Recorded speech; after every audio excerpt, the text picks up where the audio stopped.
Hey everybody, it's your old mate Shano here. Thanks very much for stopping by and checking out this video. Today we're going to review the docuseries The Program by answering 3 questions about it. What did I like about it? What didn't I like about it?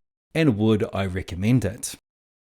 But before we get into those questions, let's learn a little bit more about this docuseries.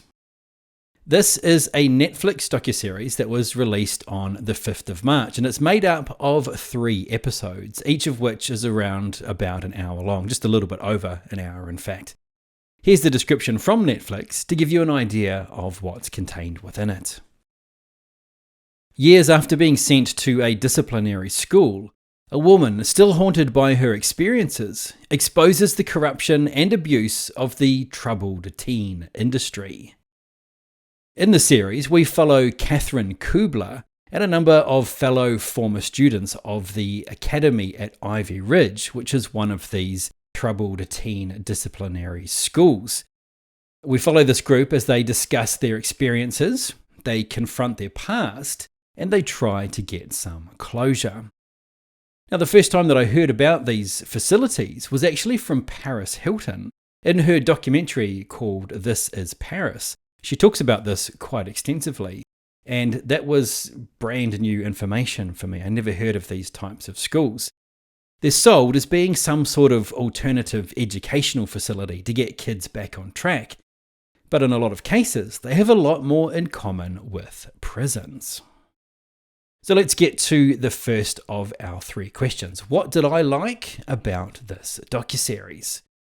Well, I think for me, it was the 3rd episode where it finally started getting really interesting for me. This is the part in the storyline where they actually start digging into the schools and the system and the hierarchy of it all and begin to peel back the layers and start following the money of what it was behind all of this network of schools.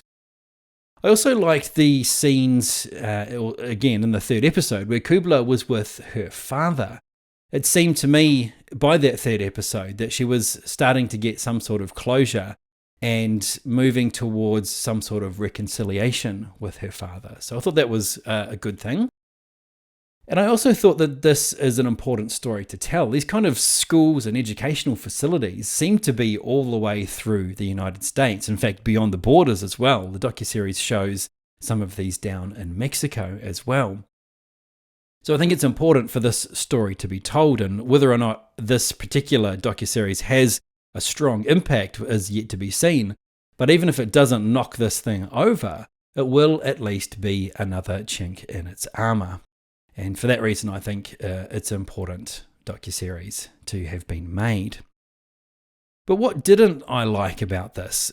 You might be able to tell from my body language and the way I'm talking that this didn't really move me too much. And let me say, first of all, that what I'm about to say doesn't in any way take away or downgrade the experiences that these people have. It's very clear that they are traumatized and they've been through hell and back in many cases.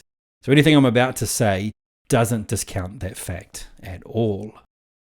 That said, I found this really hard to watch, as it seems to jump all over the place and lacks any real flow. The edit feels hyperactive, and we never get to spend any longer than what feels like a minute or so with each subject before we jump off and move on to something else. I also found Kubler to be irritating at times. She's the director of this, but she's also the subject of this, so she keeps inserting herself in the narrative, usually when things are just about to get interesting. I think from my point of view, she needed to choose one role or the other. She either needed to be the director or she needed to be the subject of the documentary.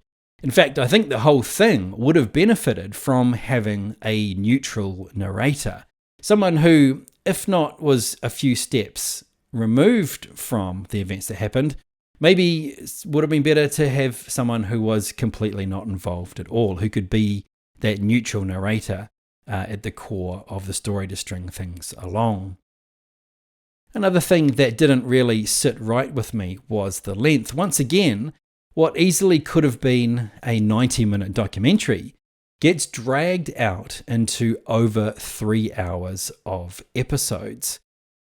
As a result, we see a lot of repeated information, we see repeated clips, we see drawn out scenes, and we see some scenes, the one that comes to mind is the karaoke scene, that just feel tacked on. They almost feel cringy in parts, and as a result, it actually made it hard for me to take this seriously.